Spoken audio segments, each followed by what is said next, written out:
I know right now this wig is looking kind of crazy. They sent the wig as like a asymmetrical type cut, meaning this side will be shorter and this side will be longer. So what I did was I bleached the knots, but as you can see, I over bleached them, so I have to fix that. But right now I'm just gonna pluck the hairline because the hairline came somewhat pre-plucked, but I needed plucked more. So that's what I'm about to do right now.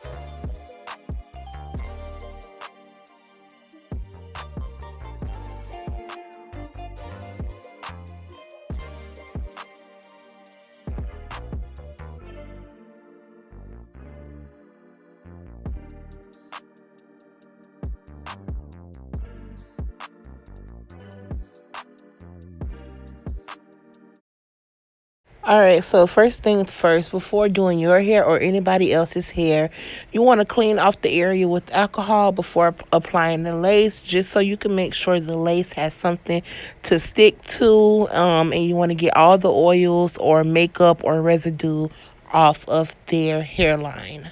So as you can see here, my sister has dreads, so I'm just going to begin braiding them down. I couldn't really part them because, you know, with dreads, the parts aren't straight. So I'm just going to take my time and braid it down, probably about 4 or 5 big braids.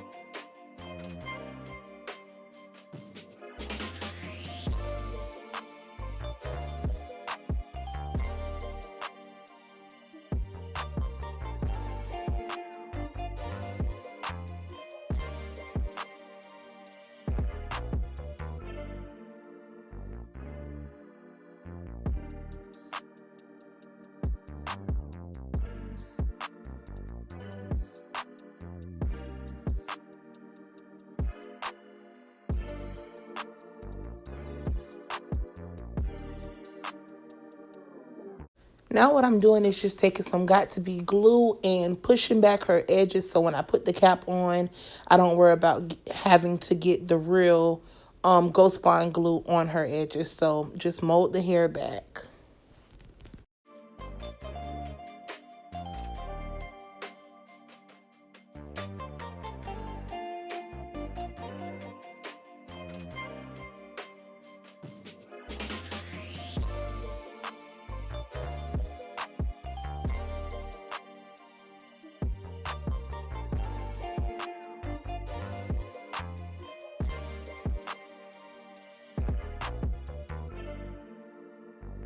Try using a cap that is close to their skin tone so you don't have to use makeup.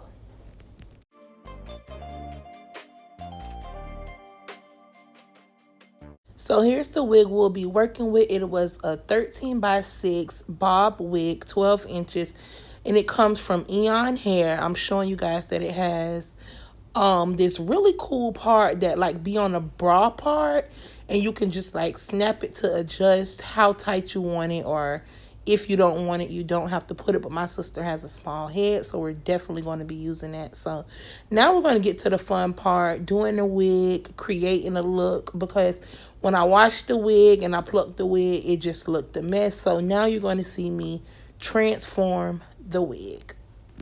So the glue we'll be using is the Ghost Bond glue. I'm just taking the back of an eyebrow archer to put the glue on to make sure it is very flat. You want to make sure your glue is flat as possible so it can dry evenly.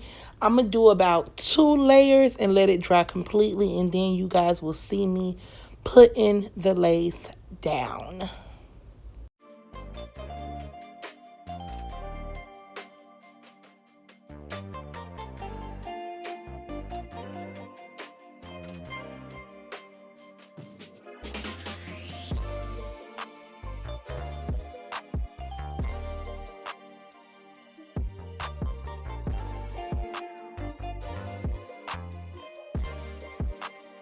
And to speed up the drying process, you can always use a blow dryer.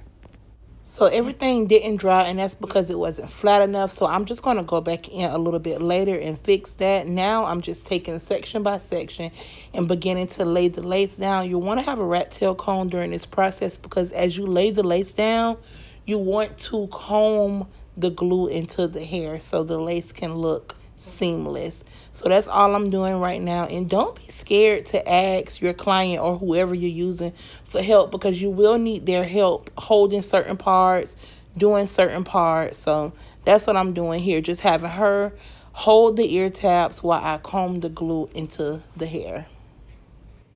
And now again, just blow drying and combing at the same time to ensure that the glue will be completely dry. So as I stated earlier, my sister has a smaller head, so she has a lot of excess lace that needs to be cut off. All you do is kind of part where the excess starts and you just begin cutting it off. It's really simple. Just cut off the excess lace that's above the ear. So now it's time to cut the lace. I always like to do a little slit in the middle, and then I like to go from left to right using an eyebrow archer. They didn't give me much excess lace on this wig, which I really like, because I don't need all that extra lace. But just take your time cutting off the lace, and you don't want to go straight down. You want to kind of make it jagged a little. Got to be glue free spray is the secret for getting the lace to melt in. Now that I cut the lace, it's still a little bit off colored. So all you have to do is just take some Got to Be Free spray and let that melt into the lace. Taking my Bougie Baddie lace protected scarf and just tying it around so the melting process can continue. These scarves can be found from my website. I will have everything linked in the description box. Now it's time to work on the actual wig. All I'm doing right now is using my hot comb to flatten out the roots of the wig. This wig was really thick, which I really liked, because who likes a thin bob? This wig was the perfect cut. These people did an amazing job getting a perfect cut. If you want a bob wig but you don't know how to cut or do anything like that, you should really consider getting this wig, because it was cut basically to perfection. Now I'm just flat ironing row by row, because I did wash this unit, so it did get a little wavy. But I'm using what kind of flat iron is this? It's a Chi flat iron. A Chi air flat iron works really good. You can find these at like Marshall's, Burlington, Sally's, Ulta, anywhere basically. So I'm just flat ironing this unit, getting it straight as possible, making sure to bump it. And as you can see, like, this wig is cut so good. Everything you see, this is how it came. I just had to do a little bit of trimming, but nothing major at all.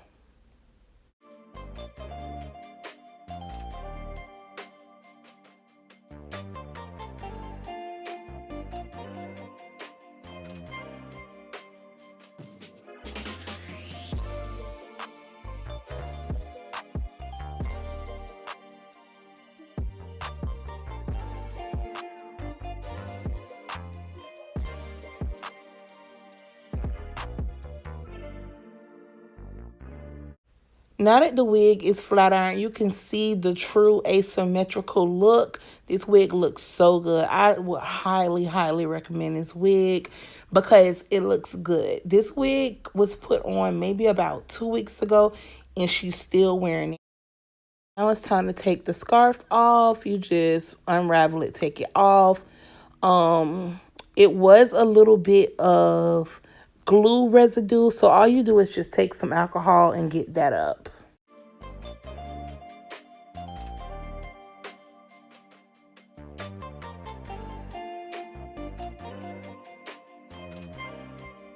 Now I'm just going right over that lace, adding a little bit of face powder so it can just blend even more. So to fix the roots that I over bleached, all I like to do is just take some black hairspray and use my comb and just spray it, but put the comb on a part so you don't spray the part completely black, and it works like a charm.